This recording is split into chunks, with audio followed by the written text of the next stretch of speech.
before we dive straight in, let's talk about the tools you need to take this course. In this course, I'm going to use VS Code or Visual Studio Code, along with a few extensions for starting a local web server, formatting our code, and accessing coding shortcuts. You're welcome to use whatever code editor you want if you know what you're doing, but otherwise head over to code.visualstudio.com and download the latest version of VS Code. Now here inside of VS Code, we're going to install a couple of extensions. So let's open the extension panel and let's search for Prettier. Here's the extension that we want to install, Prettier Code Formatter. With this extension, we can format our code and make it look cleaner. And this is a very popular extension. As you can see, it's been downloaded more than 46 million times. So over here, you're going to have an install button. Just click it and you'll be done. Next, we're going to install another extension called Live Server. With this extension, we can launch our website on a local development server to test things out. Again, this is a very popular extension. It's been downloaded more than 50 million times. Now, the final extension we're going to install is going to be Mithril Emmet. This extension is going to give us access to shortcuts when writing HTML code, which you will see throughout the course. Now, in addition to this, we're also going to use a web browser to test our web pages. Again, you can use whatever browser you want, but in this course, I'm going to use Google Chrome, and I encourage you to use the same browser so you can easily follow the course. Now that you have all the tools you need, let's jump straight into the crash course. Yo, what's up guys? Welcome to the CSS crash course here at ASAP Frontend. CSS is a super important part of becoming a front-end developer, and if you don't learn CSS right, you're going to be confused for the rest of your career. But lucky for you, you're learning from ASAP Frontend, and we're going to make sure that doesn't happen by walking you through the best CSS crash course of all time. Now let's stop wasting your time and jump straight into it. Now, before we begin, I just want to make it clear that this crash course is going to require you to know basic HTML. So if you've gone through the HTML crash course here at ASAP Frontend, or you've already played around with HTML before, you should be good to go. So now that that's out the way, let's jump straight into this and begin by talking a little bit about what CSS actually is. Well, CSS stands for Cascading Style Sheets, and don't worry about remembering this name, we're going to be calling it CSS 100% of the time anyways. But what's really important to remember about CSS is that it's not a programming language, it's a styling language used to style websites. So if we head to Google, we already know it's HTML that's setting the content of the page. So this image is HTML, this search input is HTML, and these buttons are HTML. But what's actually setting the size of this image? What's making this search input rounded? What's giving these buttons their color and giving them this hover effect? Well, that's all CSS. And if we inspect elements and click on this little square here, we can actually hover over any element on the page. And if we click on it, we can see all of this CSS that's getting applied to it to give it its look. This right here is all CSS, and it may look like gibberish to you right now, but even if you don't know CSS, you can make out a little bit of what's going on. So for this button, we can see that CSS is setting its background color to this gray color. We're also giving it a border, we're giving it color, we're giving it its font family, we're setting the font size, we're changing the height, we're changing the width. So HTML allows us to put elements on our page, and CSS allows us to take those elements and make them look good. And just with those two, you'll be able to build beautiful things. By the time you get through the HTML and CSS section here at ASAP Frontend, you're going to be able to build this entire website on your own with just HTML and CSS. And you're going to learn how to do that by building beautiful websites like these alongside me. And that's not all. You can see that these websites are going to be completely responsive, meaning that they look good on mobile, desktop, and everything in between. So you're also going to be learning how to do that, how to make your websites look good on every single device. So we've got some super fun stuff coming up ahead, but let's focus on what's in front of us right now, which is learning the basics of CSS. So let's start off by creating a new folder. I'm going to call this CSS Crash Course. You can call this whatever you want. And what we're going to do is we're going to create a HTML file. Once we create our HTML file, let's go ahead and use this Emmet abbreviation to give us this nice boilerplate to start off with. And let's quickly type something in here. So let's say hello world, and let's right click on our HTML file and click open with a live server. And this is going to open up a nice little page where we can test our code, and you can see hello world here and hello world on our page, which means everything is working fine. Now that everything is all set up, let's talk about the few ways that we can actually start using CSS on our HTML elements. There's 3 methods we can use to actually start using CSS in our code. The first is inline CSS, which means adding styles directly into the HTML element. So what this would look like is, let's say we had a H1 element, and in here let's just type in hello world. To use CSS to style this element, what we could do is use the style attribute. And within this, we can type in all the CSS that we want. So let's say we want the color to be equal to red. And you can see that the styles are being applied directly to the HTML element. And that's all inline CSS is. Just going to the element, adding a style attribute, and then giving it the styles that you want. So that's one for your notes. Inline CSS adds styles directly to the HTML element. Now the next method is internal CSS. And this involves using style tags within a HTML document to add your styles. Let me show you what that looks like. So to use internal CSS, what do? We go within the head element, we open up a style tag, and within here we write all the CSS code that we're going to use to style our elements. So let's remove this inline CSS. And let's figure out how to use internal CSS to style this H1 element. So what we're going to do is we're going to target our H1 element. So this is going to say, hey, we want to add styles to our H1. And after that, we have to add brackets. And within these brackets, we can actually add the CSS properties that we want to affect this H1. So let's add a CSS property now.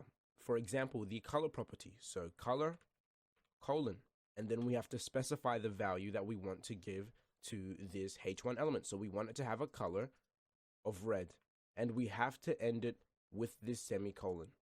Adding this semicolon to the end of your CSS properties is very important, because if we remove this and we try to add another property, let's say font size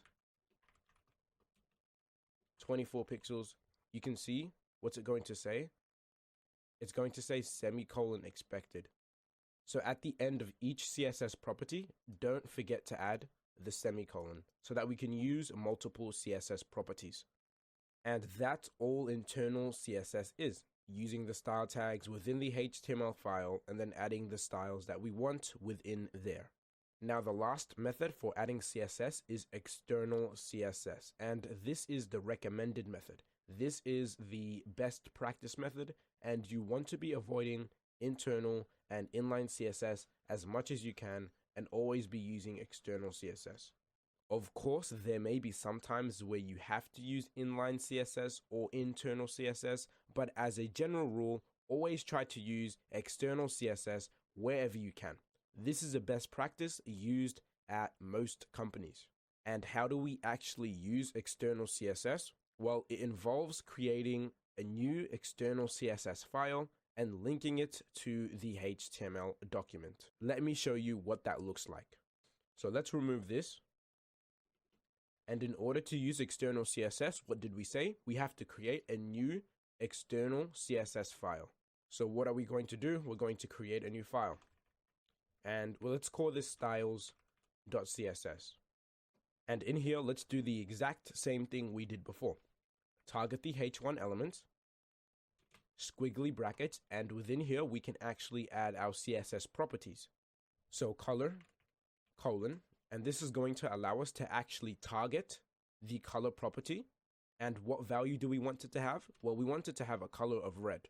So we're going to type in red, and we're going to add the semicolon at the end. Because what happens if we don't add the semicolon? When we try to add another property, it's not going to let us, and it's going to say semicolon expected. So we have to add that semicolon so that we can add multiple CSS properties. So we've targeted the font size property now, and what font size do we want to have? Well, we want to have a font size of 24 pixels. And you can see now that even though we've targeted our H1 element and we've given it CSS properties, they're not showing up on our page. And that's because we've missed a step. We've created our external CSS file, yes, but we forgot to actually link it to our HTML document so that the HTML can actually use the styles from that file. So currently our CSS file is not linked. So in order to do that, we have to head to our HTML file. Within the head element, have to create this link tag. And you can see that we have this rel attribute here that's saying style sheet. And this is essentially just saying that the relationship between the linked file and the HTML document is a CSS style sheet. We also have this href attribute, which we know from the HTML crash course is used to specify the URL, the link, or the file name.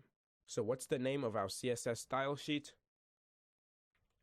Well, it's styles.css.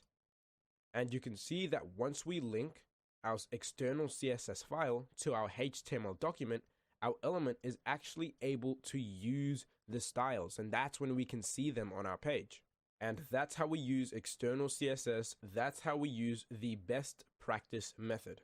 And the reason for that is if we create an app and it starts to scale and get bigger, having our CSS and our HTML all in one file is going to make the file extremely big and hard to navigate through.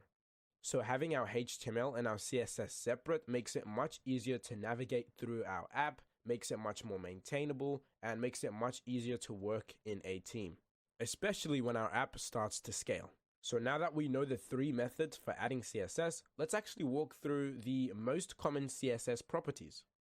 A lot of beginners make the mistake of trying to learn and memorize every single little CSS property.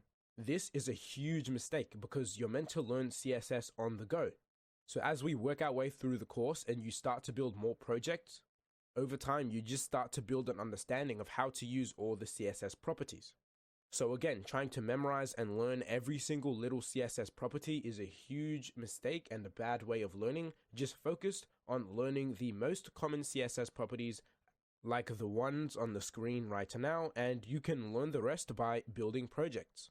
So right now we are going to be walking through these common CSS properties one by one, and before we do that, I'm going to give you a brief overview of what each of these do. So we'll start off at the top, and background color is going to set the background color of your element. Color is going to set the actual color of your text. Width and height allows you to control the width and height of your element. Font family allows you to control what font your text is going to be. Font size allows you to control how big or small your text is going to be. And font weight allows you to control whether your font is going to be bold, normal, or light. And border is going to allow you to put a border around your element. We're going to start off by covering in detail these colors properties. So background color is used to set the background color of your element, and color is used to set the color of the text. That's one for your notes. So once you've got that down, let's jump into a live code example. So we're back in our code, and let's get rid of this font size for now. And you can see that we've already set the color of our H1 element. Now let's actually try and set the background color of our element. So if we go down and add another property, so this background color property here, and let's give it a background color of black, you can see that our H1 is going to have a background color of black. And you can see here that these 2 properties are pretty self-explanatory. The color, we've set it to red. So what happens? Our text has a color of red. We've set the background color to black. So what happens? The background color is black. But this isn't the only way to set colors. So right now we're using words to specify color, right? And that's one way to add colors. So if we type in, say, another color, just M, and you can see already that CSS has a bunch of different color names that we can use to add color, to specify what color we want. So let's pick one of these values here, medium aquamarine, and you can see that our text is now getting this blue color. But let's remove this. And if we type something in again, you can see that next to the actual name of the color, we get this weird sort of code. This is what we call a hex code. And what we can actually do is, instead of writing the name of the color, we can actually type in its hex code and we will still get the same color. So instead of writing light cyan, let's type in E0FFFF. And you can see that we're actually getting a light cyan color just by writing this hex code. And it works the same here. If we get rid of this and we type in hashtag 0000000, you'll see that we still get the background color of black, because that is black's hex code. And if we inspect element, you can see that all the different colors across the spectrum have their own unique hex code that we can use to specify that's the color we want to use. But would you believe me if I told you that there was an even another way that we can set color? If we change this back to red, and let's hover over this, you can see that we're using the RGB value here. And if we take this and type this in here, so RGB 255, 0, and 0, and can't forget to add the semicolon, what are we going to get? We're going to get the exact same red color. So that's another way that we can set color. So if we take this RGB and we want to use it to set a background color of black, we can just type in RGB 0, 0, 0, and what do we get? We get this black color. What we can also do with RGB is we can set an alpha. So if we add an A here, we can actually add another value that allows us to control how transparent our background color is. And the scale for this alpha value here goes from 0 to 1. 0 meaning it's going to be fully transparent, 1 meaning it's going to be not transparent at all, and then everything in between allows us to set how transparent we want our background color to be. So those are the 3 ways to set color. This is definitely one for your notes. We can use color names, so red, yellow, orange, blue. We can use hex code, so hashtag 0000FF would return blue. And we can also use RGB, so RGB 00255 would return blue as well. And we can optionally add a alpha value here to allow us to set the transparency of our color. So now that we have that out the way, let's jump into our next properties, which are going to be these size properties here. So the width property is used to set the width of the element, and the height property is used to set the height of the element. So as always, let's jump into a live code example to show you how these are actually used. What I'm going to do is head back to my HTML file, going to get rid of this H1. I'm going to create a div, and from there what I'm going to do is target this div in our CSS. So target the div, quick brackets, so that we can actually add the CSS properties inside of here. And what I'm going to do is give this a width of 300 pixels. So what this is going to do is give this div element here that we targeted a width of 300 pixels, and I'm also going to give it a height of 300 pixels. And just so that we can see it, I'm going to set the background color to red. And you can see here that these 2 properties are pretty self-explanatory. They just allow us to set the width and the height of our element. So if we change the width to, say, 400 pixels, a larger value, what's going to happen? The width of our div is going to increase. And the same with the height. If we set it to a higher value, what's going to happen? The height of our div is going to increase. Now, setting the width and height of our elements to pixel values like this is called hard coding values, and we don't like to do this. Because what this means is the width and height of the element is going to stay at 400 pixels no matter how big or small the screen is. It's not dynamic, and if we hit inspect element, you'll see that when the screen size starts to get really small, the width and the height of the elements are not changing, they're overflowing the page, and it's making it look really crappy on smaller devices. So that's why the best practice at most companies is to not hard code values. So instead of setting the width to a pixel value like this, here's what we'd do. We'd get rid of this and would say width equal 100%. So that's 100% of the parent element. And you can see that that's immediately more responsive. You see how the width is adapting to the width of the page? But what if we didn't want our element to be this big? What if we still wanted it to be 400 pixels wide? Well, what we'd do is we'd set a max width. So we'd type in max dash width colon, and here we're going to say 400 pixels. And you can see now that our element has a width of 400 pixels, just like we want. But take a look at what happens when we get to smaller screens. So currently, our element is 400 pixels wide, but as soon as we get into smaller screens, look what happens. Our element's width starts to adapt. So it's no longer overflowing the page. It's completely responsive.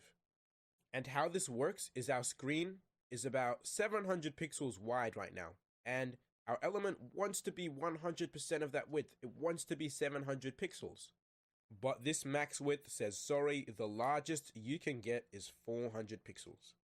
But as soon as we head below 400 pixels, our width 100% kicks in and makes sure that our element is not stuck at 400 pixels. It takes up 100% of the available width, keeping our element nice and responsive. Now, another best practice we use at companies is to avoid setting this height property as much as possible. And let me show you why. Let's head back to our HTML, and within our box, let's create a paragraph element. And in here, I'm going to type in lorem 40, and that's going to give us 40 words of placeholder text. Now, if we head back to our CSS, and we give this element a hard-coded height of 200 pixels, you'll notice that everything fits in now, but when we head to smaller screen widths, our element is no longer responsive. Now, how do we fix this? Well, we avoid setting the height property, and you'll see our element is now responsive. So these are just a couple of best practices I wanted to teach you because no other courses out there are doing this. But do not worry, this is just the beginning. We've got a ton more best practices that we're going to be teaching you throughout the course, and we're going to be drilling these into you throughout the different projects that we build together. You really don't want to miss this stuff because these are things I learned working in the field, working within a company, and the truth is no other courses out there are teaching these best practices, but they're super important for you to succeed. So if you seriously want to land a job, you can't be missing the rest of these best practices. Anyways, let's head back to our code, and I want to tell you about one exception where we can set the height property. And that's when we set the height to 100 VH.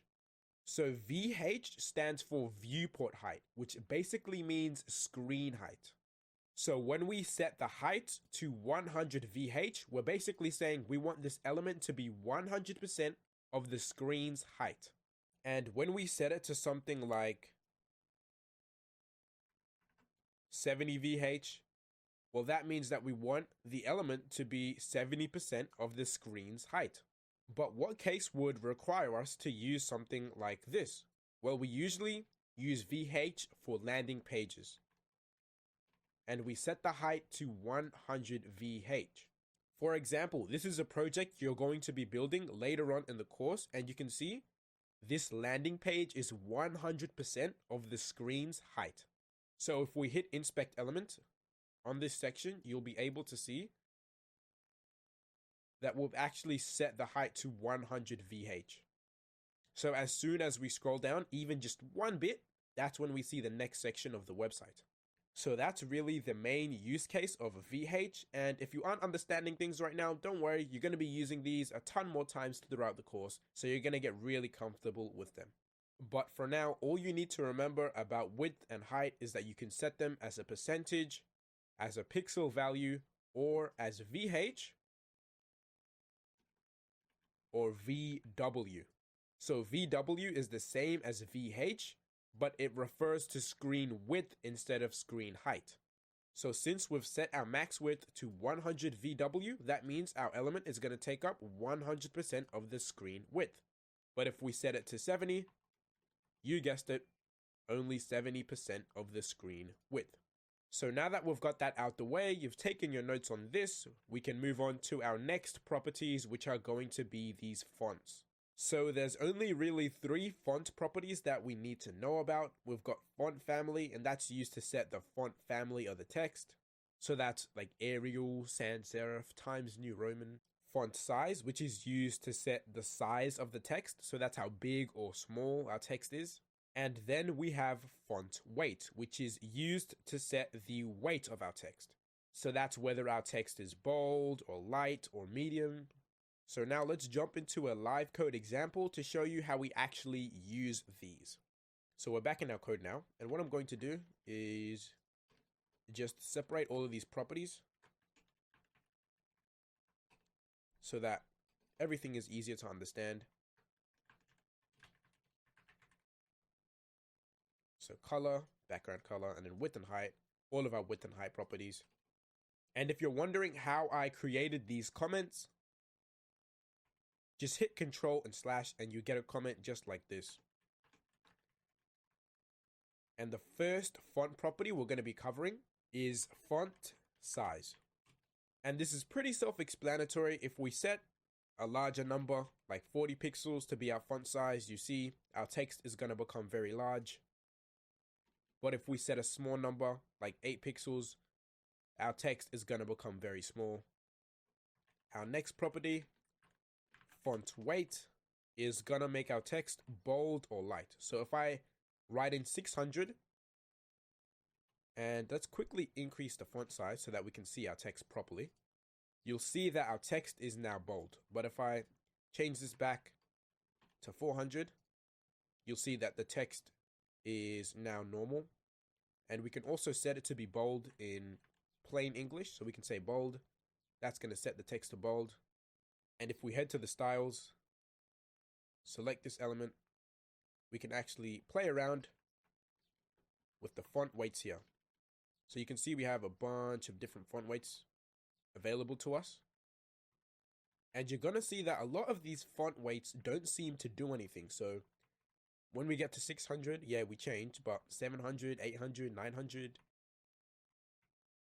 300, 200, we don't really see any changes.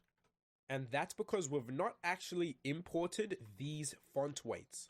And we're going to cover how to do that when we talk about the font family property. So once we get through that, you'll fully understand what I mean when I say import. So let's cover the font family property.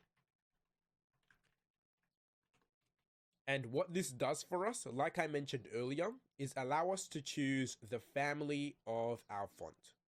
And you can see by default, CSS already provides us with a bunch of fonts that we can use. So if we type in Arial, that's one of the fonts that we can use. We can type in Times New Roman, and that's the one we were using earlier. We can use Helvetica. There's so many different fonts that CSS provides for us. And you can see that for some reason, we can actually use commas when we're setting the font family of our text. But what does this mean? Well, these are what we call fallback fonts. And what's actually happening here is that we're going to try and use the Arial font, but if the browser we're currently on doesn't support this font, well, then we're going to fall back and use this font instead. So think of it as a failsafe. We basically are saying if the browser doesn't support this font, well then use this font instead as a backup. But how do we get fonts like we have on ASAP Frontend? You can see that these aren't your typical CSS fonts that we get by default. Well, we do this by importing fonts, and I'm going to show you how to do this right now. So how I typically do this is I search for Google fonts. I click on this first website here, fonts.google.com, and here, Google is actually going to give us a bunch of fonts that we can import and use on our website. And on this search bar at the top here, we can actually search for specific fonts that we want. So in this case, the font that we use on ASAP Frontend is called Inter.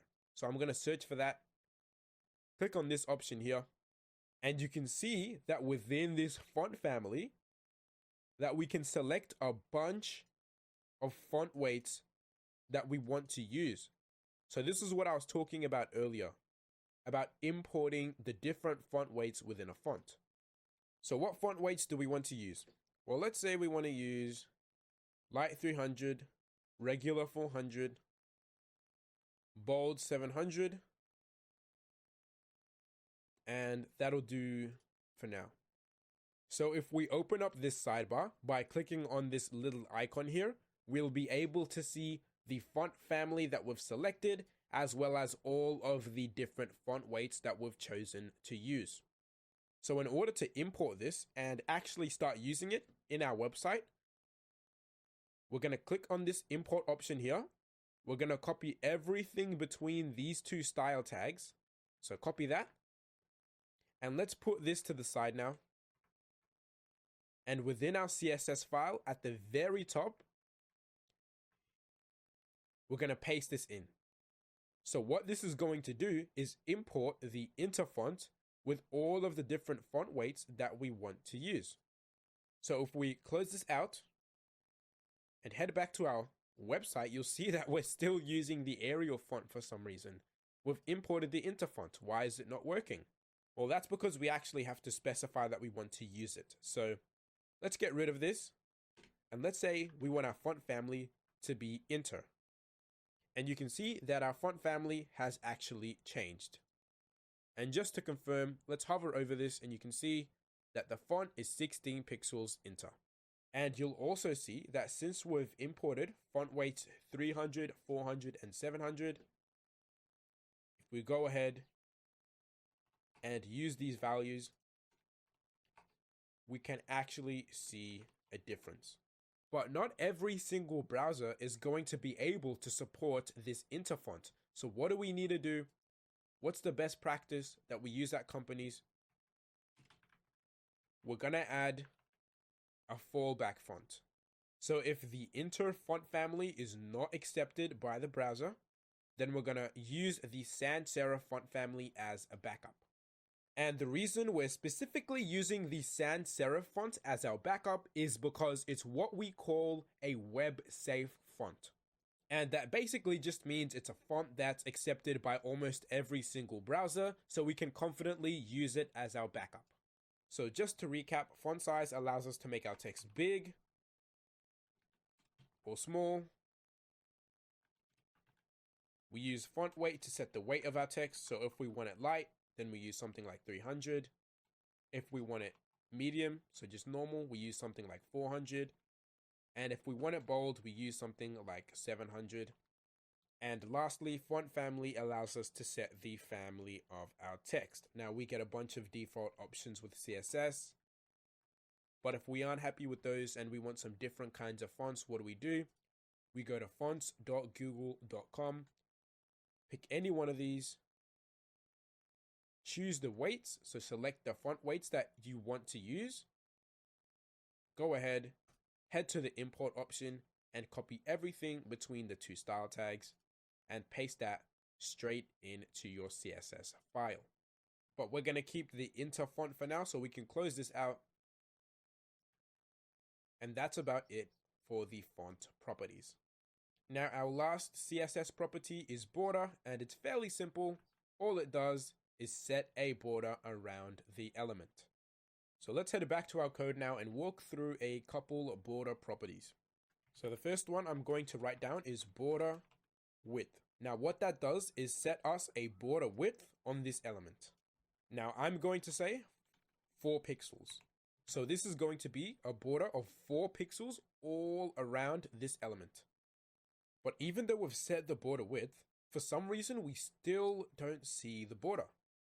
And that's because borders are made up of multiple parts, and we need at least 2 of those parts for it to function properly and show on the page. So I need to set a border style to set the style of the border, and I'm going to say solid for now. And you'll see that we actually get a border that's 4 pixels wide showing on our page now. Now we've got one last border property, and that's the border color. And that allows us to set the color of our border. So if I say border color green, the border color is now going to be green. And if I change it to say blue or pink, that should be easier to see. That's going to set the border color to pink. So now we've got our border, but it took us 3 whole properties to do it, which is really annoying. But lucky for us, what CSS actually has is a shorter way to do all of this in one line of code. So let's remove all of this. And if we just use the border property, we can type in, and I want you to code along with me, 4 pixels, solid, pink, and we get the exact same border, and we only had to use one property. So this first value here is used to set how wide the border is. So if we say 10 pixels, the border is going to be 10 pixels wide. 20 pixels, it's going to be 20 pixels wide. This second value is used to set the style of the border. So if you really wanted to, you could change it to something like dashed or dotted. But 99% of the time, you're going to be using the solid style. And this third value here is used to set the color of the border. So if we change this to black or green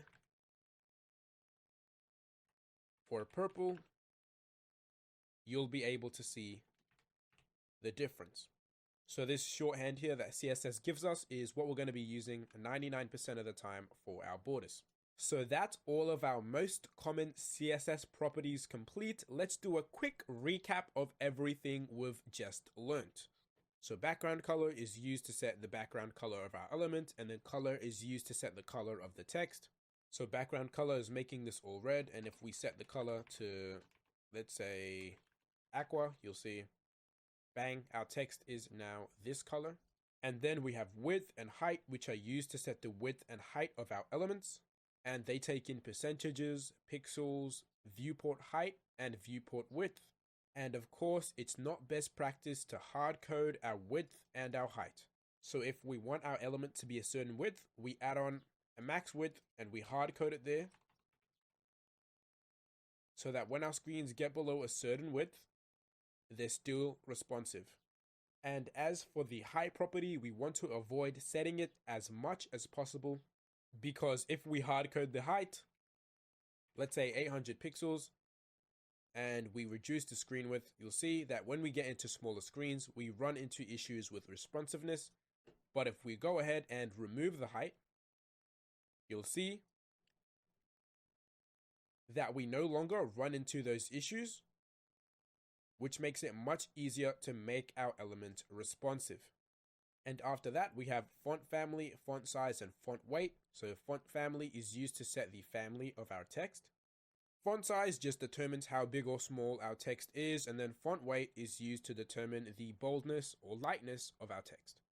And last but not least is the border property, and we use that to set a border around the elements. And we do that by using the shorthand that CSS gives to us, where we specify the width of the border, the style that we want, and then the color that we want our border to have. Now, I know that was a lot to take in, and you might be feeling a little bit overwhelmed right now. But like I always say, throughout the rest of the course, we're going to be drilling these fundamentals into you so much that you'll be able to write these out with your eyes closed. So don't focus on memorizing every single little property, just focus on kind of understanding what we use these for. If you can do just that, you're on the right track. So now that we've covered the most common CSS properties, what we're going to do is move on to specificity. So that's going to be selectors, classes, and IDs. So what we're going to do now is start with a fresh slate. We're going to get rid of all of this stuff here. And within our code, what we're going to do is create 2 paragraphs. So 1 and 2. Now you may be thinking, what in the world is a selector? But you kinda already know what they are. If you wanted to, say, add some styles to these paragraphs, what you do is you type in P, and then in here you'd write in all of the styles. So this P right here is the selector. We use a selector to select what elements we want to add styles to. But what if we only wanted to add styles to one individual P tag? Well, this is not going to work, because if we did this, this is going to target every single P tag on the page. And I can demonstrate this by writing in, let's say, color red. And you can see now that every single paragraph on the page is going to be red. So again, what if we wanted to style just this one P element right here? How would we do that? Well, we can use something called class names, and they provide us with a way to single out certain elements and say that we only want to add styles to them.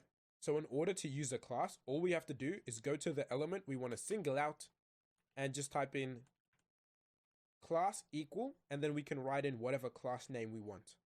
So I'm going to say paragraph 1.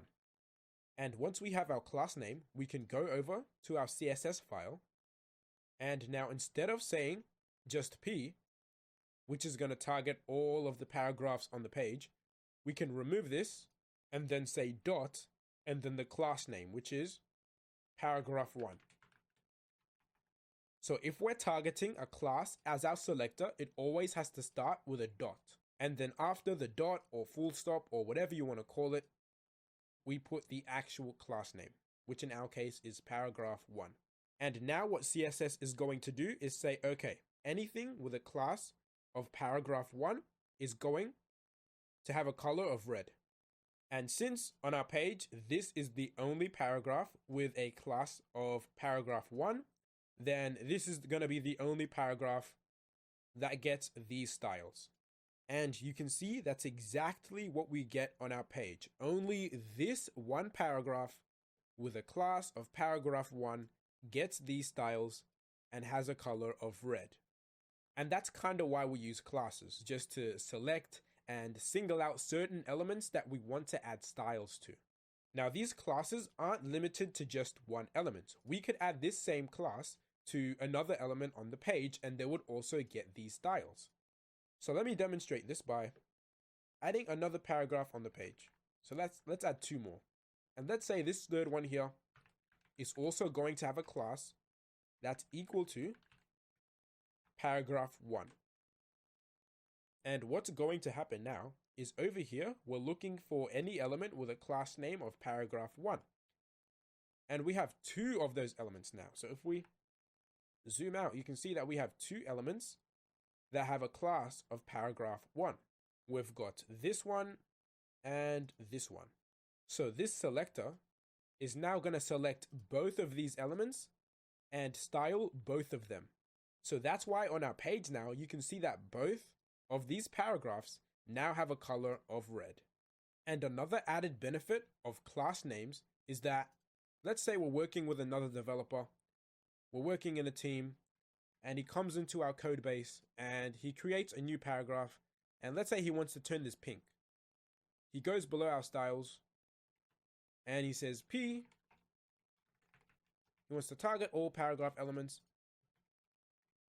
and change the color to pink.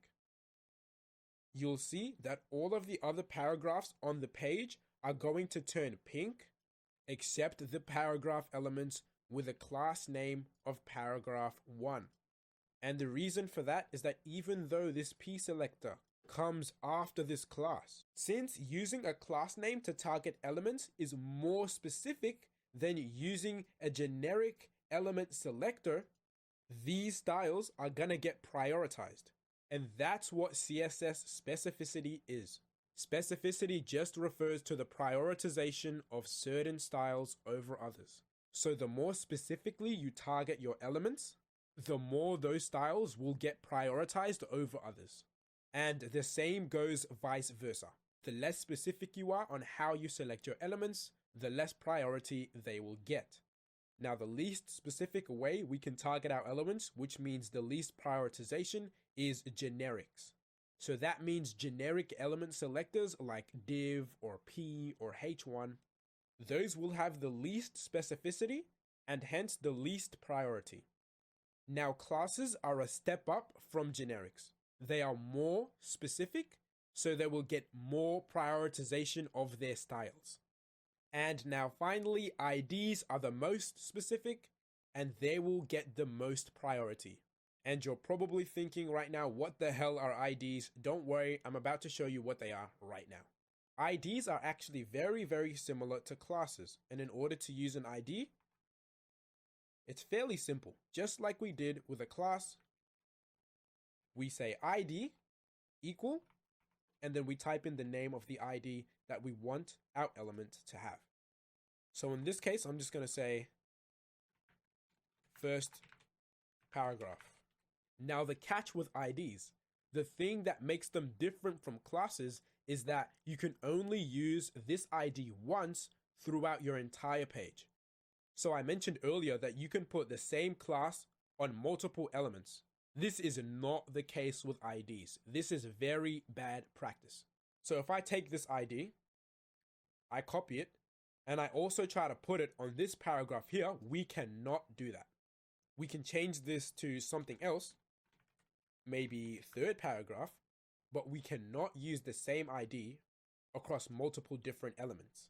And the fact that you can't have the same ID across multiple different elements is what makes them more specific, and hence have their styles be prioritized more.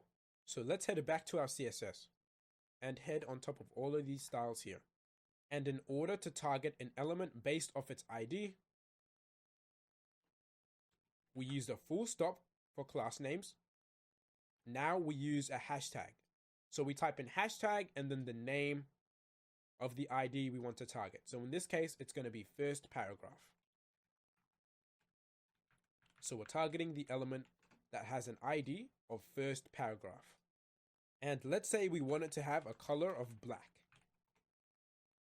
Bang, you can see that even though this class and this generic element selector come after this ID, its styles are still getting prioritized because it is the most specific. It has more specificity. But if we have the same specificity, let's say we target the ID again and we change its color to, let's say, green this time. Since these have the same specificity now, they're both as specific as each other, while the one that comes after is going to be prioritized. And if you're wondering, yes, in our CSS, we can target the same ID multiple times. Now, would you believe me if I told you there was a way we could be even more specific? Now, this method I'm about to show you is not best practice at all. You don't want to be using this in your code, but the unfortunate truth is a lot of developers out there don't know these best practices. They're writing bad code because you're not going to learn these best practices anywhere unless you're learning with ASAP Frontend or you're working in a company. Now, let's say we wanted to target this paragraph here that has a class of paragraph 1, but we didn't want to use its ID, right? What we could do to be more specific than these styles right here is before we specify the class we're looking for, we could also specify the element. So p.paragraph1.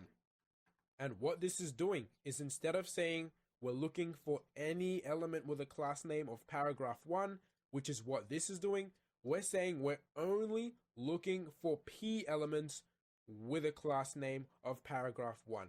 And that's going to be more specific than the styles within here because we're specifying we're only looking for p elements. So now if we set the color to say green, this is going to have higher priority over this, even though it comes after, because this is more specific. But these styles aren't going to affect this element right here. Even though it is a paragraph element with a class of paragraph 1, it's not going to get these styles here. It's not going to have a color of green. And that's because it has an ID of first paragraph, and we're styling that in our CSS. And in the eyes of CSS, a single ID has more specificity than a generic and a class name put together. So what's another way we can be more specific than an ID? Well, CSS actually allows us to target elements based on multiple class names. So in order to give this a shot, we have to first give an element multiple class names. And doing this is pretty simple. All we have to do is go to the class here and add a space between the first class name and then add our second class name. And there we have it. We have two different class names that we can use to target this element. So we've got paragraph 1 and also red. So let's head back to our CSS. And if we target this first class name and also add on this second class name, that's going to be more specific than everything below here. So if we give this a shot and set the color to red, hopefully this first paragraph will be changed to red because we're using two class names to target it. We're saying only elements with a class name of paragraph 1 and a class name of red will get these styles. And that's pretty specific, right? But using multiple class names as our selectors is still not more specific than a single ID in the eyes of CSS. So what's going to happen? Even though these styles are coming after, these styles are going to take priority, and our first paragraph is still going to have a color of black. But if you want to be extremely specific, we can take this even further. We can say the element with an ID of paragraph 1 that also has a class of paragraph 1 as well as a class of red. Let's change the color to red. And you'll see that the color of the first paragraph is now going to change, because now instead of a single ID, we're using an ID and multiple class names as our selectors. So CSS is going to view these styles as higher priority than everything else on the page, and hence apply these styles over everything else. So you can see this is a pretty deep rabbit hole we can go down, but we're not going to go there because using multiple selectors to be more specific is very, very bad practice. This is all you need to worry about. We target elements in our CSS using IDs, class names, and generic selectors. IDs are most specific, so their styles will get the most priority even though these come after. And IDs are second most specific, so their styles will get priority over generics, but they won't get priority over IDs. And finally, generic selectors, least specific of them all, will not get priority over class names or IDs. But there's one more thing we can do to be extremely specific and make your styles take over everything on the page. And that's adding exclamation mark important to the end of a style. And you can see immediately CSS doesn't care anymore that this is a generic and these are class names and IDs and are meant to get priority. No, CSS absolutely prioritizes these styles. But you really, really, really want to avoid using this as much as you can, because down the line it's going to make your CSS very, very hard to work with. So it's good to know it's here, but try and use it as little as you can. So that's really all we need to talk about when it comes to specificity. It's just the prioritization of styles. Generics get the least prioritization because they have the least specificity. Classes are a step above that. They get more priority than generics because they're more specific. And then IDs are going to get the most priority because they have the most specificity. And how do we use these? For the generic selectors, we just reference the element. For the class name, it's the same thing, but we just add a class to the element that we want to work with, and then we use a dot before adding the class name in our CSS. And then for IDs, we add an ID to our element, and then we use a hashtag, and then the ID name to reference it in our CSS. And now we have specificity bad practices that you don't want to be doing, because these are going to overcomplicate your code and just make CSS hard for you. But when you join a company and start working in a team, you will be working with developers who haven't learned the best practices, so it's important to know that these exist. So get this down in your notes. This is how we can be more specific. But again, these are bad practices we don't want to be doing very often. So with that wraps up specificity, and I know that was a lot of theory to take in, but the point of this crash course is not for you to remember every little detail, right? It's just for you to gain a little bit of an understanding of how everything works, take the notes, and as we build the rest of our projects, that's where everything starts to come together. So if you're feeling dumb right now, just keep pushing. This will all make sense to you in the future.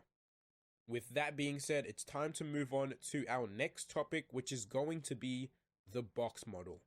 Now, what exactly is the box model? Well, the box model divides the elements on our page into 4 different layers.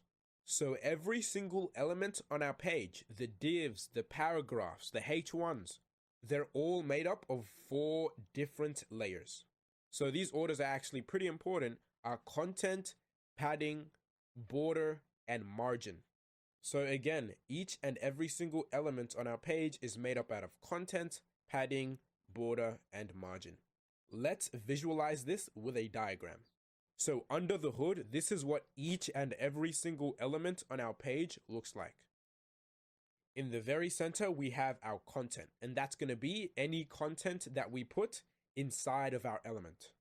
For example, some text within a P element. And on the outside of the content, we have our padding. And outside of that, we're going to have our border if we do have one. So we learned about borders earlier. If we do choose to use a border, then that's going to be outside of the padding. And finally, outside of this border, we're going to have our margin. And these are the 4 layers that make up every single element on our page. So let's jump straight into our code and teach you about all this stuff with a live code example. So what we're going to do is we're going to get rid of all this CSS here and all of the HTML here. And we're going to give this div a class of box. And within it, we're just going to put a bit of placeholder text. So we're going to say lorem 15. And let's target this element with a class name of box. Let's give it a width of 200 pixels. And we're going to give it a border of 1 pixel, solid styling, and then a red color. And if we go ahead and hit inspect element now, and we head to the computer tab, you're going to see something very familiar. We're going to see the box model. And it looks exactly the same as what we covered over here. So content, padding, border, margin. This is exactly what we covered. And if we go ahead and create some more elements, so 1, 2, 3, you'll see that if we select them, head to the computer tab, they're all made up of the box model, no matter what element we select. So now let's actually remove the rest of these elements for now. And let's select this first one here, so we can get to the bottom of what's going on in here. So right now, our content has a width of 200 pixels, which we've set over here. And it also has a height of 72 pixels. We also have no padding, which is why we see a dash. But let me show you how we can add padding to this element. So in our CSS, all we have to do is write padding, and then we can say padding top to add padding on the top, padding left to add padding on the left, padding right to add padding on the right, and then padding bottom to add padding on the bottom. So in this case, let's say we want to add padding to the top of our element. So we're going to say padding top, and let's add a padding top of 20 pixels. And we can change this to any value we want. We can say padding top 20. We can say padding top 24 pixels. And this makes it so much easier to visualize the box model actually happening. We have our content, and then our padding, and then our border. And let's also add a margin. So this works the same way as the padding. We can say margin top, margin left, margin bottom, or margin right. But in this case, we're going to add a margin top of 24 pixels. And you can see if we hover over the box now, this is literally exactly what we covered over here. So let's play around with this some more. Let's go padding left, 20 pixels. And let's go margin left, 30 pixels. And let's increase the thickness of our border from 1 pixel to 8 pixels. And if we hover over this element now, we can really start to see the box model coming into play. So now we know that every single element on our page is made up of these 4 different layers. So margin, border, padding, content. And they make up what we call the box model. And they basically just help us organize the elements on our page easier. And we can change the values of these different layers in our CSS to achieve the look we want. So we can say padding top, padding left, padding bottom,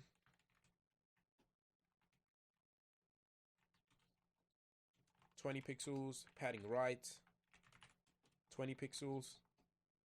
And just like the border property, CSS actually gives us a shorthand that we can use to turn these 4 properties into one. So instead of writing out 4 properties to target the different sides of our padding, we can actually just turn this into one property called padding. And the way padding works in CSS is like a clock. The first value is going to give it a padding top of 16 pixels. The second value is going to give it a padding right of 16 pixels. This third value is going to give it a padding bottom of 16 pixels. And this last value is going to give it a padding left of 16 pixels. So again, just to be ultra clear, this padding property works like a clock: top, right, bottom, left. And margin also has the same kind of shorthand. So instead of going margin top, margin left, margin bottom, we can remove all this stuff and just use the single margin property. And this works the same as the padding. So it works like a clock. So this first value is going to give it a margin top of 16. This second value is going to give it a margin right of 16 pixels. This third value is going to give it a margin bottom of 16 pixels. And this last value is going to give it a margin left of 16 pixels. Now, what CSS does to make our life even easier is that if all of the values are the same, we don't have to type out 4 individual values. We can just change this to one singular value. And what this is going to do is give our element a padding of 16 pixels on all sides, as you can see. And we can actually do the same thing for margin. Remove all of these extra values, and you'll see that this is going to give our element a margin of 16 pixels on every single side. And another one of these tricks that you're going to be using quite often throughout the course is the 2 values. So this first value is going to allow us to set the top and bottom values of our padding, and this second value is going to allow us to set the left and right values of our padding. So if we say 8 pixels and then 16 pixels as the second value, you're going to see our element has a padding of 8 pixels on the top and bottom, and then 16 pixels on the left and right. And of course, we can use the same trick with the margin property. So if I chuck this in, you'll see that our element now has a margin of 8 pixels on the top and bottom, and then 16 pixels on the left and right. Now there's one more box model property that you should probably know about, and it's called box sizing. Now every single element on the page by default has a box sizing of content box. And this is super annoying because if we have a width and a height on our elements, what that means is only our content has a width of 200 pixels and a height of 150 pixels. And the padding and border aren't accounted into the width of the element. And that's super annoying because when we set an element to 200 pixels in width, we'd expect that our element would be 200 pixels wide. But no, our element is more like 240 or 250 pixels in width if we take into account the padding and the border. And I don't like that. If I give my element a width of 200 pixels, I want it to have a width of 200 pixels well and truly. Not do some weird calculations just to figure out the true width of my element. So what I do instead of using box sizing content box is I use box sizing border box. And you're going to see that our element is suddenly going to get smaller. So if I change this back to content box, you'll see that it was a little bit bigger before we changed the box sizing to border box. Well, that's because with box sizing border box, when we say a width of 200 pixels, we say that we want the true width of our element to be 200 pixels. So that's content plus padding plus border equal 200 pixels, which is exactly what I like. So just to be clear, when we say box sizing border box, we're saying that we want the width to be equal to content plus padding plus border. So we want the border and the padding to be accounted into the total width. But when we use box sizing content box, we say that we only care about the content being the width that we specify. And then the padding and the border are going to be on top of that. So these two are not going to be accounted into the width. And this is actually the default, but the best practice is to always set box sizing to border box. This way you don't have to do any weird calculations to get the true width of your element. CSS already does that for you in the background. So that's why in every single project we build together, for example, this ePortfolio website you're going to be using to apply to jobs, we set the box sizing to border box. So this asterisk is what we call a universal selector, which means it selects every single element on the page. And at the top of every single project that we build, at the top of that CSS file, we're going to set box sizing to border box. So if we go ahead and remove this style, you'll see that everything starts to look like crap. So that's why we keep box sizing as border box and everything looks much better. And that's pretty much it with the box model. Every element is made up of these 4 different layers, so content, padding, border, and margin, and those make up the box model. And by default, they have a box sizing of content box, which does not take into account the padding and the border into the width and height of the element. So what do? We use box sizing border box, so we have an easier time styling our elements. And you might be thinking right now, padding and margin both add spacing, so when the hell do I know when to use which one? Well, this is actually fairly simple. We use padding when we want to add space between the content inside of the element and the border of the element. And we use margin when we want to take this whole element and space it out from other elements on the page. And I think this is better explained with a demonstration. So let's jump into some code and test this out. So let's jump into our code and we're going to remove the padding and the margin for now. And what we're going to do is we're going to add some more elements on the page. So 1, 2, 3, 4. And then from there, let's remove this hard-coded height and reduce the thickness of this border just a little bit. So I mentioned earlier that we use padding to add spacing between the actual content of the element, so that's in this case this text, and the border. So what you'll notice is if we add a padding of say 8 pixels on all sides, you'll see that the spacing between the content inside of the element and the actual border is going to increase. And if we change this to something like 24, it'll become way more apparent. So padding adds spacing between the content of the element and the border, kinda just giving the content room to breathe so it doesn't look cramped up against the border, like so. But you'll see that padding's not going to actually add any spacing between the different elements on our page. You can see our different elements are still touching each other. And that's what margin is for. So let's add a margin of 16 pixels. And you'll notice that that's going to add some spacing on the outside of the element and push it away from the other elements on the page. So just to summarize, padding is giving spacing on the inside of the element so that the content doesn't look cramped against the border, and margin is actually going to add some spacing on the outside to push that element away from other elements on the page. And you are going to get loads of practice with this later on in the course. And this stuff will become second nature to you. You'll know when to use padding and you'll know when to use margin. And with that, I want to say a huge congratulations to you because that's everything you need to know about the box model complete. Yes, I know that was a lot of theory in such a short amount of time. So don't focus on memorizing everything, just focus on kind of understanding how everything works. So now that we're done talking about the box model, it's time for us to cover a few more CSS properties that are going to be a little more advanced. The first of which being this display property right here. So let's jump straight into it. So the CSS display property has two values, block and inline. And these two might seem familiar to you because in the HTML crash course, we actually briefly talked about block level and inline level elements. Block elements start on a new line and take up 100% of the available width. And some elements that have a display block by default are the P element, H1 all the way to H6 elements, and the div element. Now, inline elements are the opposite. They do not start on a new line and only take up the necessary width.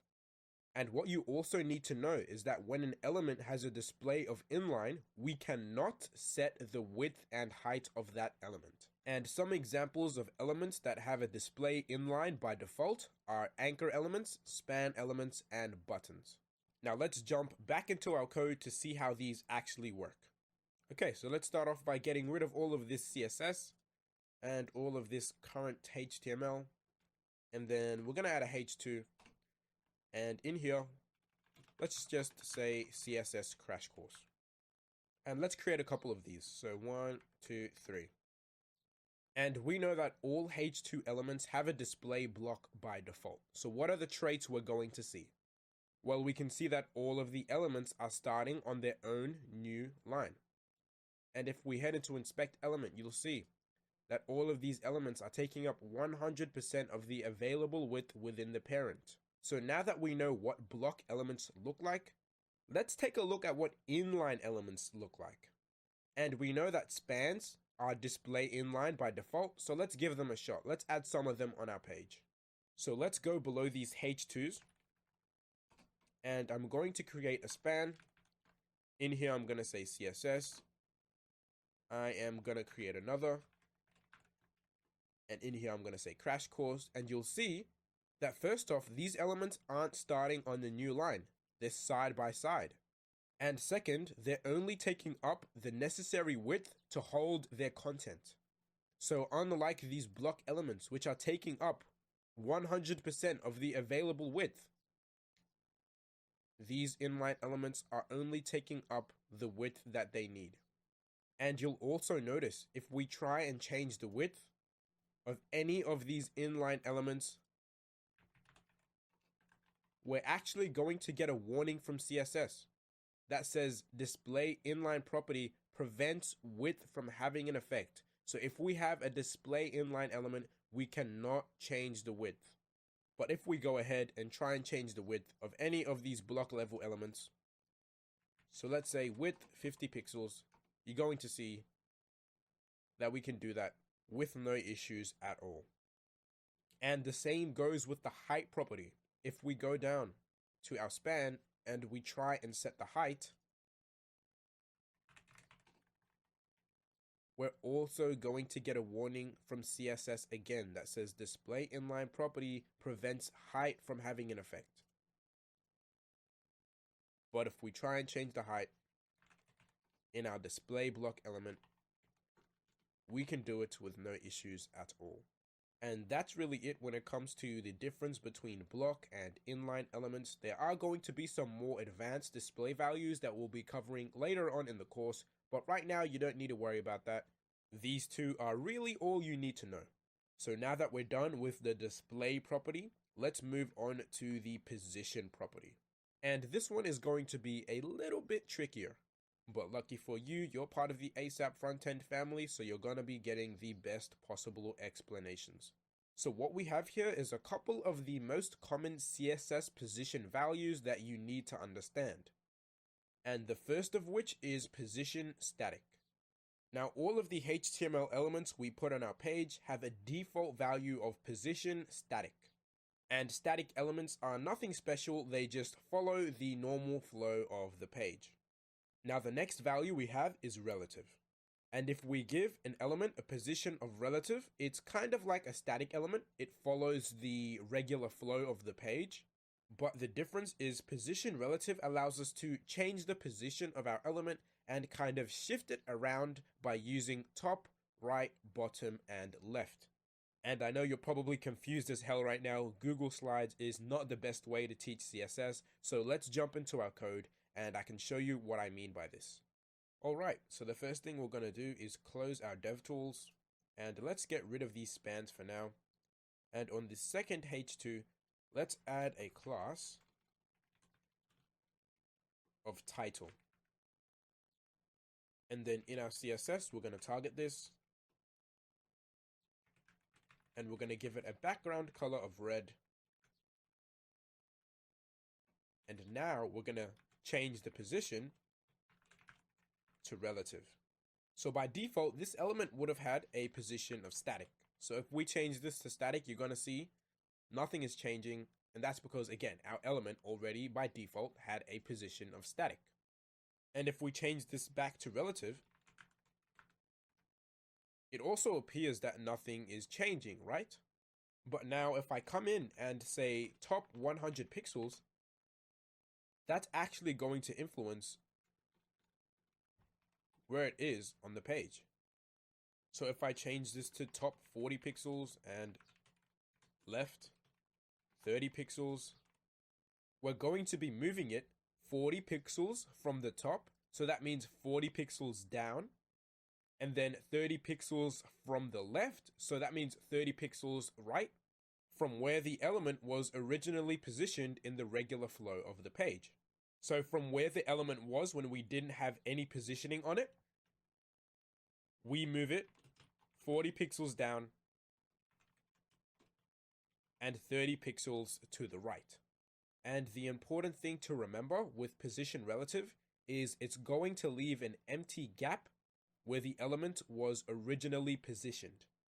So visually, we've gone ahead and moved it around, but the other elements are still treating it as if it was in this original position, which is why we see this gap. Now, when using position relative, we're hardly going to be using the top, left, right, and bottom. It's just something that we don't use very often. Instead, if we wanted to position our elements using top, left, right, and bottom, we would use position absolute. And position absolute can be a little bit difficult to wrap your head around, so let's walk through it together.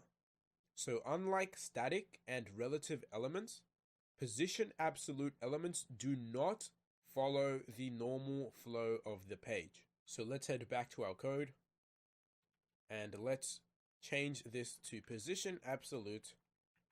And let's take a look at what happens. And you're going to see a very big difference.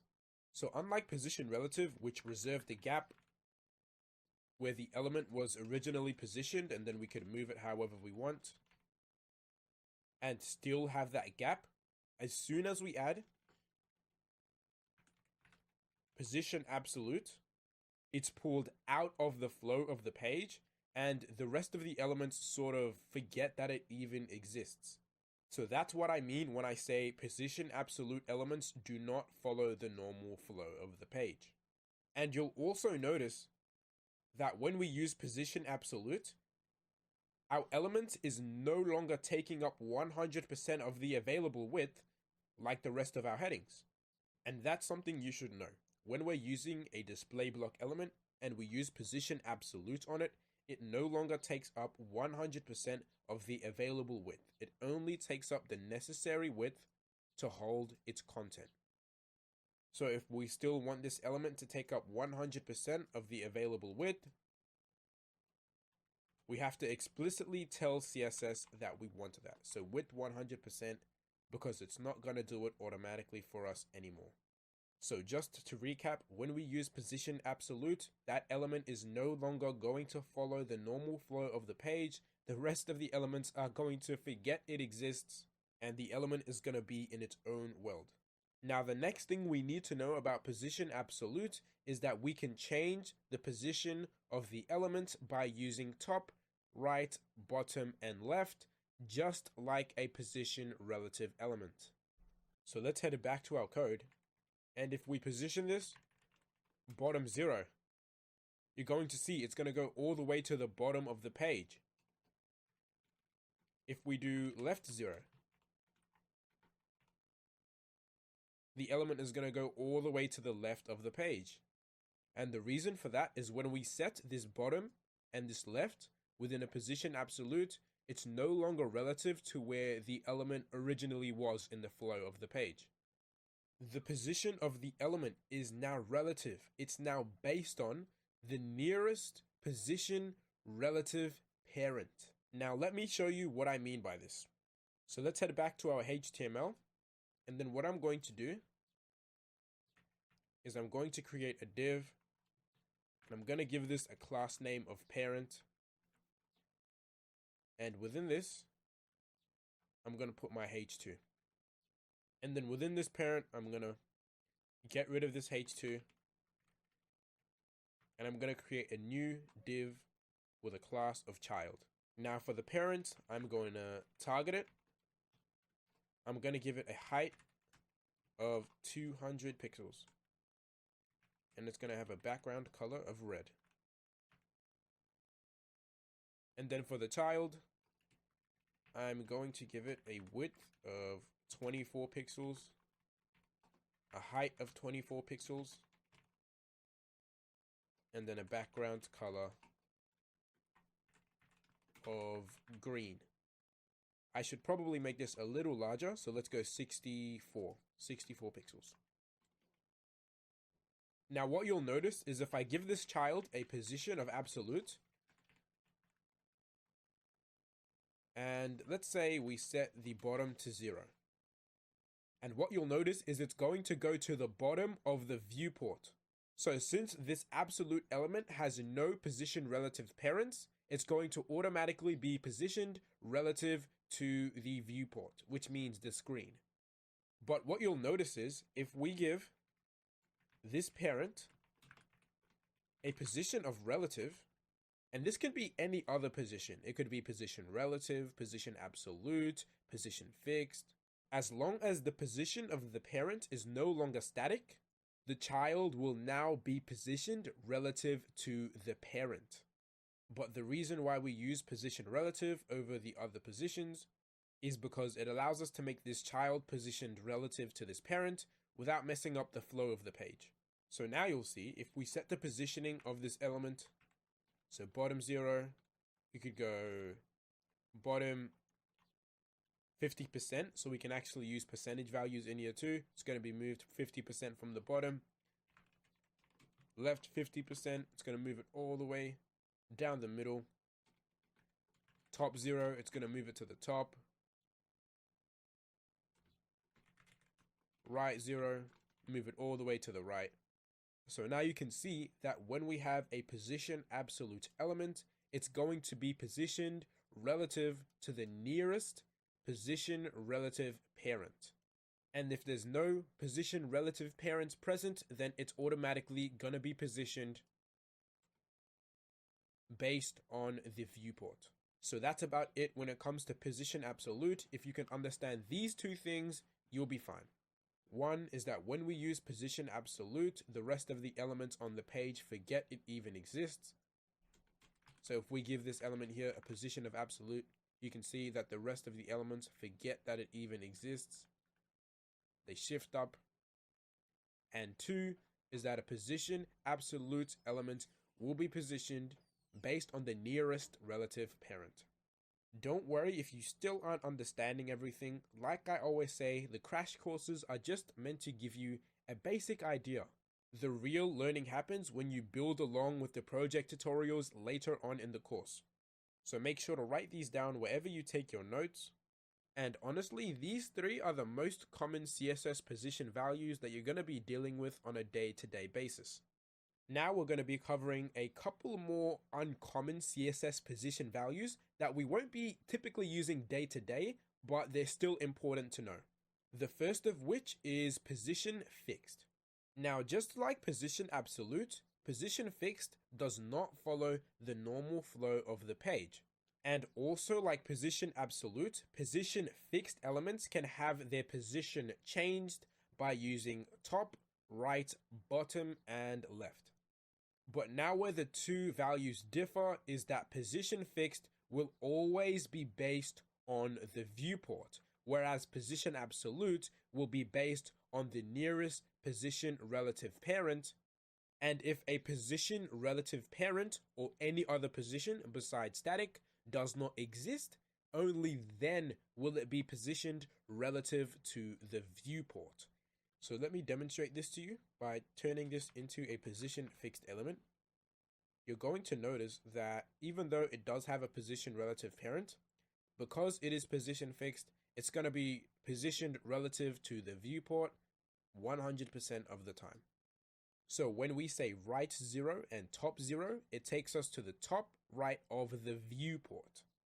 And another cool thing with position absolute is if we set the body to say 150 VH in height so that we can get a scroll, you'll notice that position fixed elements, since they're always positioned relative to the viewport, is they're going to stick wherever we position them. They're going to stay there, no matter how far up or down we scroll. So essentially, we use position fixed whenever we want to stick an element in a permanent location on the screen. For example, in our portfolio that we're going to be building later on in the course, you can see that we have our navbar sticking to the top of the screen, no matter how far up or down we scroll in our page. And we use position fixed for that, whenever we want to stick an element permanently in one place on the screen and we never want it to move. Now we have one last position value, and that is position sticky. So position sticky elements will follow the normal flow of the page until the user scrolls past a certain point. And once the user scrolls past that point, it will then become a position fixed element. So let's try this out. Let's turn this element back to absolute. And then let's make this parent position sticky. And how a position sticky element actually works is once the user scrolls past the element, so once it starts to scroll past it, that's when it'll turn into a position fixed element. And in order to make this work, we have to say, all right, once we scroll past this element and it does turn into position fixed, where do we want it to be on our screen? For example, I'm just going to say once we scroll past the element and it turns into position fixed, I want it to be at the top of the screen. And you can see, as soon as we scroll past the element, bang, turns into position fixed and goes to the top of our screen. Now you're barely ever going to use this, but it's good to know that it's there. And just like that, I want to say a huge congratulations, because that wraps up our advanced CSS properties. Like I keep saying over and over, if you're feeling confused, that's 100% expected. You're not meant to be an expert after watching these crash courses. You're just meant to have a basic idea of what's going on and make a couple notes so that when we're building projects together, you're not going to be completely confused. And it's in those projects where you're going to be learning the most, where everything you learnt in this video is going to come together. So don't get discouraged, just keep pushing through, and I guarantee this will all make sense. Now we're going to be moving on to our next topic, which is media queries. But what are media queries? Well, media queries are a CSS feature that allows us to make our website look good on all screen sizes, no matter how big or how small. So let's jump back into our code. Let's delete our CSS and let's delete everything in our HTML. And what we're going to do is we're going to have a H1 that's going to have a class of title. And in here, we're going to say, welcome to my website. And then below that, we're going to have a paragraph, and that's going to have a class of paragraph. And in here, we're going to get 30 words of lorem placeholder text. And let's head to our styles now and add some styling to these elements. So we're going to get the title, and let's give it a font size of 52 pixels. And then the paragraph, let's give it a font size of 24 pixels. Now this looks all good to us, but let's say someone comes to the website on their phone. So let's click on this option here that we get in our dev tools. Click on this and we can actually use this to simulate what our website would look like if someone comes on any kind of device. So let's say someone comes to our website on an iPhone 14. So this is what our website would look like if someone came on an iPhone 14, and let's say we think this text is way too large. We don't want it wrapping onto a different line. How would we go about adding some styles so that on smaller screens we make this text smaller so it doesn't wrap on a different line, but still keep this text size because we like it on bigger devices? It looks good. Well, media queries make this very easy for us to do. So let's walk through how we can use them to help us achieve our goal. So in order to create a media query, what we have to do is type in @media. And then they have parentheses and then brackets. And it's within these brackets that we're going to write all of the styles that's going to change our title and make it look good on smaller devices. But before we do that, within these parentheses, we have to specify when we want the styles that we write within here to come into play. So in order to do that, we're going to say max width, and we want these styles to come into play when we're on mobile phones, right? So when we come into the website on a smartphone, we want these styles to come into play and make the website look good. Well, in order to do that, we have to use what is called a breakpoint. And since we want our website to look good on smartphones, we're going to use 480 pixels as our breakpoint. So we're going to say max width of 480 pixels. And what this is essentially saying is that the styles within here have a max width of 480 pixels, which basically means that the styles that we write within here are only going to be applied when the screen width is smaller than 480 pixels. So when we're on a smartphone like this with a screen width of 430 pixels, these styles will be applied. But as soon as we get bigger than that, now we're on 700 pixel screen width, these styles are going to get thrown out the door, forget they exist. So let's give these a shot and see if they work. Within our media query, we're going to target the title, and we're going to say once our screen width is smaller than 480 pixels. Well, let's change the title's font size to 32 pixels. And what you're going to see is when the screen is larger than 480 pixels, these styles are not going to be applied. But as soon as we get smaller, bang. As soon as we hit that 480 pixel breakpoint, bang. The font size of the title changes to whatever we defined within here. So now when we're on smartphones, when the screen width is below 480 pixels, our title is still on one line. But when we go onto bigger screens, we still have the large font size that we prefer. I want you to have a go at this now. Try making it so when we get below 480 pixels, as well as the title changing, let's change the font size of the paragraph. Let's make it smaller. So I'll give you a couple of seconds to go ahead and give that a shot, and we'll walk through the solution together. Hey, welcome back. Hopefully you managed to find the solution. If you didn't, all good. We're going to walk through it together right now. So like I mentioned earlier, what we want to do is once the screen width gets below 480 pixels, as well as changing the font size of the header, we also want to change the font size of the paragraph. So in order to do that, let's go within our media query here, and let's target our paragraph. And let's reduce the font size to say 20 pixels. And now what's going to happen? As soon as the screen size gets below 480 pixels, bang.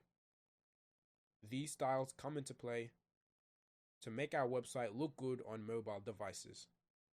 And we aren't limited to just one media query. We can have multiple. So let's say we think this jump is a little too large. Let's say we want to do something for the large smartphone devices as well. Well, all we have to do is make another media query and use this as our breakpoint. And all these breakpoints you're seeing here are what we use to make our website look good on all devices. If we want to create some style changes for tablets, we create a media query and we use 768 pixels as our breakpoint. If we want to create some style changes for laptops, we use a media query and use 1024 pixels as our breakpoint. So make sure to note these down somewhere. These are the most common CSS breakpoints and we're going to be using them very often throughout the course. So in this case, what do we want to do? We want to make our website look good on large smartphones. So we create a media query and the max width is going to be 640 pixels. So all of the styles within here are going to get applied once the screen is smaller than 640 pixels. So let's say title will be a bit larger than it is on the small smartphones. It's going to be 36 pixels. And then the paragraph is also going to be a bit larger. It's going to be 24 pixels. And you can see that we've got small jumps, small changes in font size as we increase and decrease our screen size. And this is how we use media queries. And this is exactly how we make ASAP frontend look good on all devices. When we hit inspect element, you'll see that as the screen size decreases, some styles start to come into play to again make the website look good on smaller devices. And the best practice I want to quickly teach you is to keep your highest media queries at the top. So since this is the highest breakpoint, we're going to keep it on top of 480 pixels. And this is not going to affect anything. If we remove this and bring this up, everything is still going to work just fine. But this is just going to make your code easier to read, easier to get an idea of what's going on when everything is just in the right order. So feel free to play around with this, add some more elements in the page, and play around with, changing their styles with media queries. And once you feel comfortable and, kind of understand how media queries work, we're good to move on to our final topics. The first of which is going to be pseudo selectors. So let's get rid of everything here. All of the CSS and all of our HTML.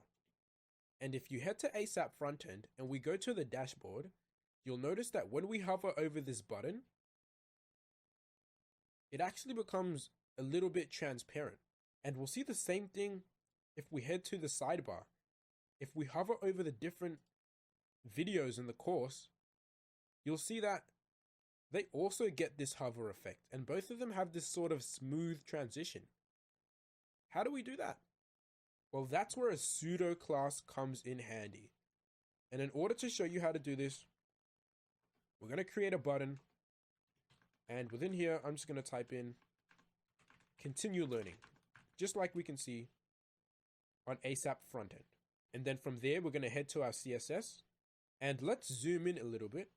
So 1, 2, 3. And let's figure out how we can make it so when we hover over this button, we get the same sort of smooth transition into transparency that we can see on ASAP Frontend. In order to do this, we have to target our button and use the hover pseudo class. So in order to do that, we get the button that we want to add the hover effect to, and then we say : hover. And again, that's going to give us access to the hover pseudo class. So now whatever styles that we write within here are going to be applied to this button only when it is hovered over. So for example, if I type in background color red within this hover pseudo class, now you're going to see that whenever I hover over the button, bang, these styles are going to be applied to this button and we're going to get a background color of red. But as soon as we stop hovering over the button, CSS forgets these styles even exist and the button loses its color. So now we know what this hover pseudo class is and how to use it. let's go ahead and try and recreate the hover effect on this button that we see on ASAP frontend. So when we hover over our button, we want it to become sort of translucent, and when we stop hovering over it, we want it to go back to normal. So in order to do that, we're going to say when our button is hovered over, let's access the opacity property. And this property is pretty self-explanatory. All it does is allow us to set the opacity of our element, so how clear or transparent it is.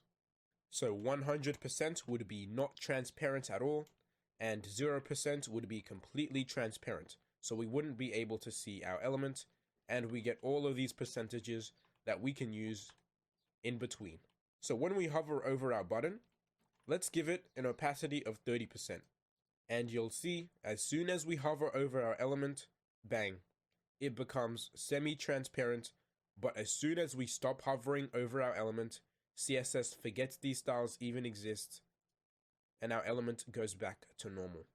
And we can actually test all this stuff out. If we head to our dev tools, hit this option here and select the button, and we click on this :hov, you'll see all of the different pseudo classes provided to us by CSS. Now, most of these pseudo classes aren't really important at all. You learn them on the fly by building out projects, so we're not going to be covering them in this video. But the only really important one that we're going to be using very often is the hover pseudo class, which is why we're covering it in this video. And what's super cool is if we check this checkbox, it's actually going to put the element in a hovered state permanently so that we can play around with the hover effect, see what it looks like, perfect everything, and then once we're finished, we can just take it out of the hovered state by unchecking the checkbox. But if we head back to ASAP frontend, you'll actually see that we have a sort of smooth transition on our hover effects. That just looks really good compared to what we have over here. So how do we go about adding that smooth transition to our button over here? Well, it's actually much easier than it looks. All we need to do is add the transition property that CSS gives to us. Now that we've accessed the transition property, all we need to do is define how long we want the transition to be. So in this case, a typical transition like the one we see on ASAP frontend is about 200 to 400 milliseconds. So we're just going to go 300 milliseconds, but we can go as high as we want. We can go 4,000, 5,000. But for now, we're just going to do 300 milliseconds. And if we hover over our button now, you'll see that we're getting that smooth transition in, but that transition out is not smooth at all. So if we pay close attention, we'll actually be able to see that. So the transition in, very smooth, but the transition out, that's where we have a problem. So in order to get that smooth transition out, we don't actually put this transition property within our hover pseudo class. Because remember, these styles are only applied when the button is hovered over. So when I hover over my button, these styles come into play and we get our transition, right? Since we're hovering over our button, we get our smooth transition. But as soon as I stop hovering over the button, these styles disappear, which also means this transition disappears, which is why the transition out is very abrupt. This transition property is not working anymore. So to fix this, all we need to do is just put the transition within the element itself instead of the pseudo class, so that this transition is applied all the time. And we can actually go really wild with these hover effects. We can go opacity, background color, padding. We can add all sorts of things when we're hovering over our element. And the cool thing about this transition property is you can actually specify which property you want to add a transition to. So if we only want to add a transition to, say, this opacity property, then we can write that down at the start and you'll see that only the opacity property is going to get that smooth transition, but these other properties don't. If we wanted to just target the padding property and give it a transition of 300 milliseconds, we just write down padding and bang. The padding is the only property to get that 300 millisecond transition. But typically, we want all of these properties to get that smooth transition. So what do? We leave it blank, and by default, that's going to make it so all of these properties get that smooth transition of 300 milliseconds. So that's really it for the basics of pseudo classes. You're going to be getting loads more practice with this stuff throughout the course when you're building projects. So I wouldn't be too worried if I wasn't understanding things right now. So now that we're done with pseudo classes, we're going to take a look at what pseudo elements are. I'm just going to write down my name. And let's zoom in on this. So let's zoom in, close up our dev tools. And the way we use pseudo elements is very similar to how we use pseudo classes. So what we'd do is we'd get the element. So that's our P element right here. And in order to use a pseudo element, we type in double colon. So instead of one colon like pseudo classes, to use pseudo elements, we type in double colon. And there's only two pseudo elements that we need to know about. The first one is before, and the second one is after. Let's start off by talking about this before pseudo element. So for every pseudo element that we use, we have to define some content. So this property right here is going to define the content of the pseudo element. We can leave the content as an empty string, which basically means that there's going to be no content within our pseudo element, and CSS will be fine with that. But what CSS will not be happy with is if we don't use the content property at all. That's when our pseudo element is not going to work properly. We have to define this content property. Now, if we open up the dev tools, you're going to see that we're actually going to be able to see our pseudo element. And currently, it has no content at all. So let's add some content within here. So let's say, hey, my name is, and if we close this out, you're going to see that our pseudo element is coming before our element.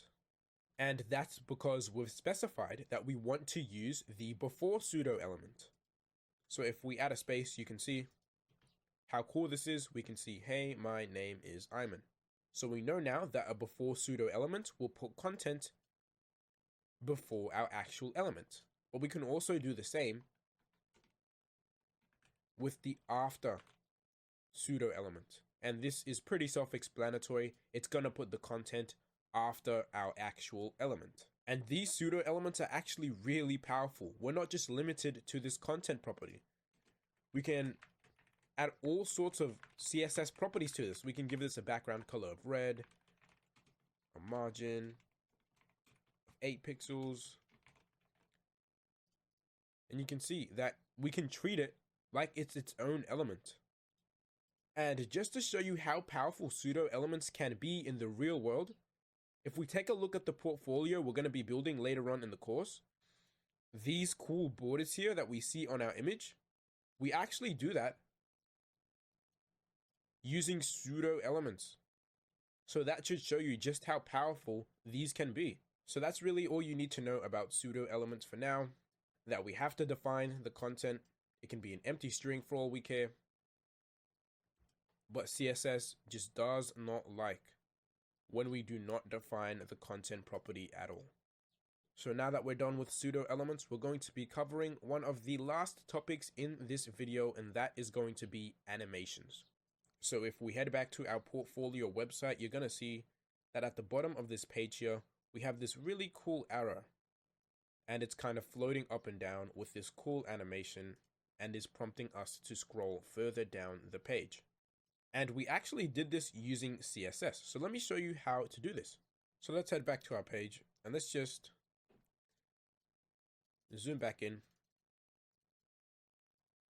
And let's try and make this element float up and down, just like this. So to create animations in CSS, all we need to do is type in @keyframes. And after that, we actually have to specify the name we want our animation to have.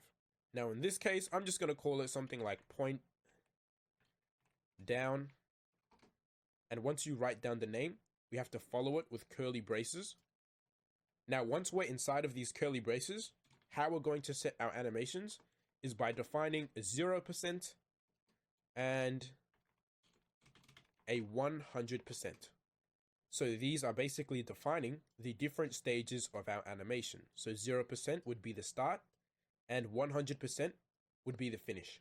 And now what we actually have to do to create an animation is define where we want to be at the start of our animation and then where we want to be at the finish.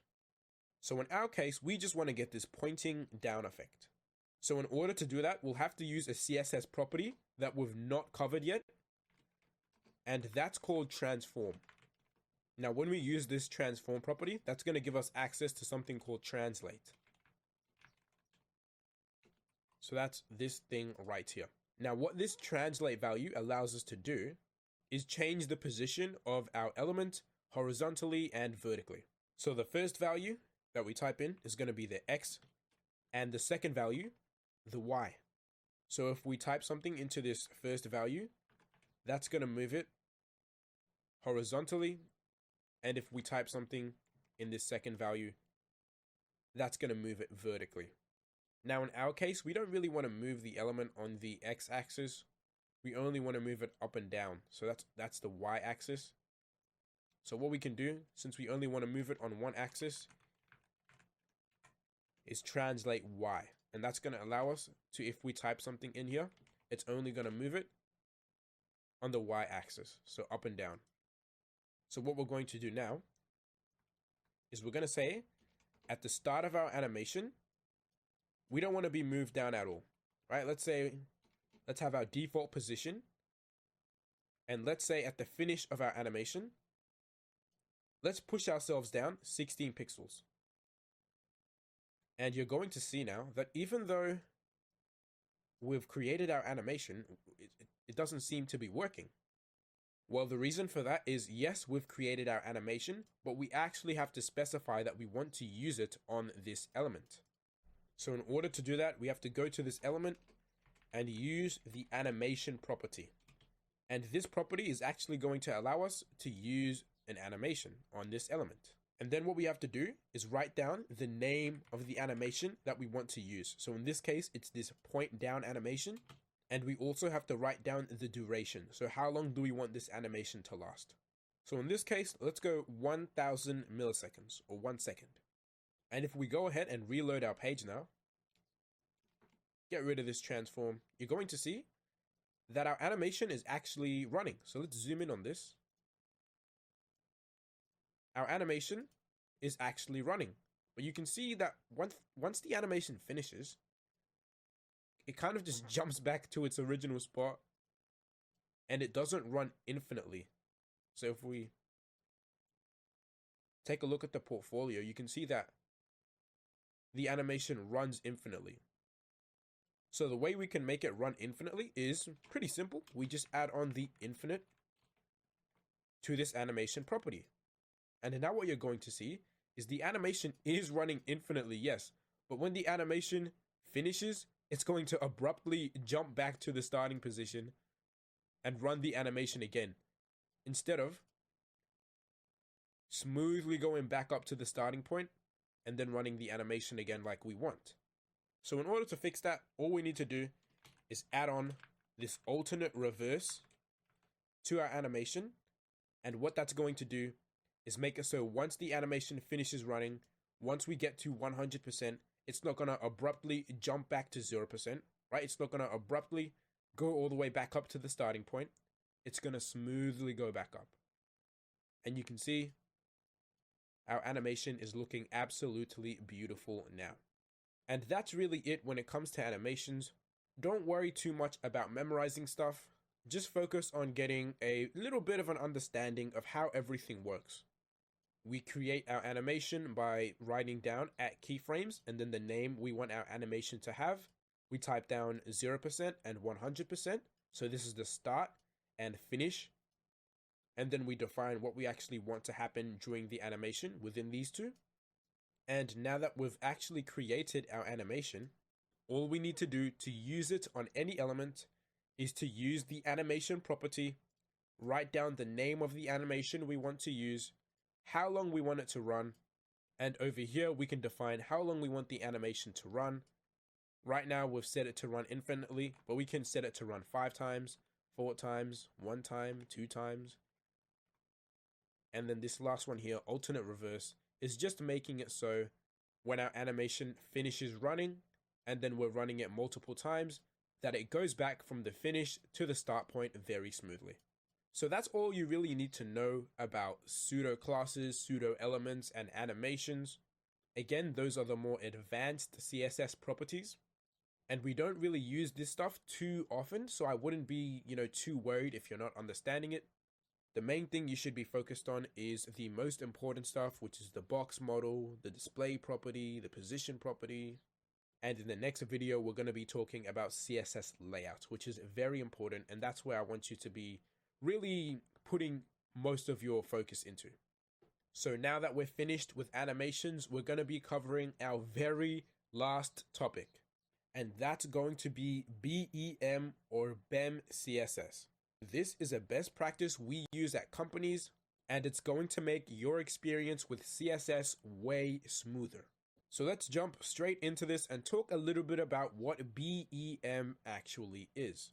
Well, BEM is actually more simple than you think. It stands for Block Element Modifier, and it is a naming convention that we use when writing CSS classes to keep our code more organized. And how the naming method goes is block __ element -- modifier. Now I know that seems insanely confusing, but don't worry, we're going to walk through what each of these mean together.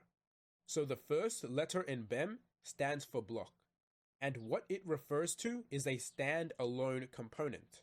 And what a standalone component means is basically just an element that doesn't rely on any other element on the page. It's its own component. So in the example on the bottom right, we have a box, and we give it a class of box because it doesn't rely on any other element on the page. Now the E in BEM stands for element, and that refers to parts of the block. So if we take a look at the example on the bottom right, within the box we have a H2, paragraph, and a button, all within the box. Now these are all elements that are within the box block. So what do we do? Well, let's take a look at the naming method. It goes block __ element. So we're going to give the H2 a class of box _ title because it is a title within the box. We're going to give this paragraph a class of box _ paragraph because it is a paragraph within the box. And then we're going to give this button a class of box _ button because it is a button within the box. And lastly, the M in BEM stands for modifier, and it refers to the variation or modifications of blocks and elements. So let's say we had multiple of these boxes on the page, but we wanted this specific button within this specific box to be different from all of the other boxes on the page. Well, what we'd do is we'd add a modifier class like so. So we could add some styles to this that would make it different from all of the other buttons on the page, but it would still have all of the styles of this original box button class. And that's pretty much it when it comes to BEM. And you might be thinking right now, why go through all of the trouble of using the BEM naming method?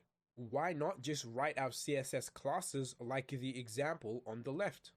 Well, let's say you're working in a really large code base as a software engineer and you're writing class names like the example on the left. It's going to make it very hard for other members of your team to figure out what these class names are actually for. Because look how vague they are. It's very hard to figure out the actual purpose behind them. So for example, someone is going to see this class name in our CSS and they're going to think, all right, is it the title within the box? Is it the title within, say, a form? Is it the title within a certain section on the page? You don't know what this title is actually for. And I guarantee you there's going to be issues with people rewriting class names, reassigning styles, and that's when the code base starts to get really messy, and we don't want to deal with that. So in a nutshell, BEM just basically makes our code more organized, readable, and easier to work with in a team. And this is a best practice used at loads of tech companies. So if people see you writing CSS like this, they're going to be super impressed. Now I know that all probably sounded like a bunch of nonsense to you, and that's because BEM is not really the kind of thing you learn through a PowerPoint. It's the kind of thing you learn through practice, and people typically learn this through senior engineer mentors when they get their first software engineering job. But lucky for you, in the projects that we build throughout the course, we're going to be teaching you how to use BEM CSS properly and a bunch of other best practices that you don't want to miss out on. Anyways, with that, I have some good news for you, and that's that we're officially finished with the CSS crash course here at ASAP Frontend. I know that was a lot to take in such a short amount of time, but like I always say, these crash courses aren't meant to make you an expert. They're meant to give you a basic idea of how everything works, and when we build projects together, that's when the real learning happens. That's when all the theory that you learn starts to come together. So don't worry if you feel confused, that's 100% normal. Just keep pushing through the course, one video at a time, and you will succeed.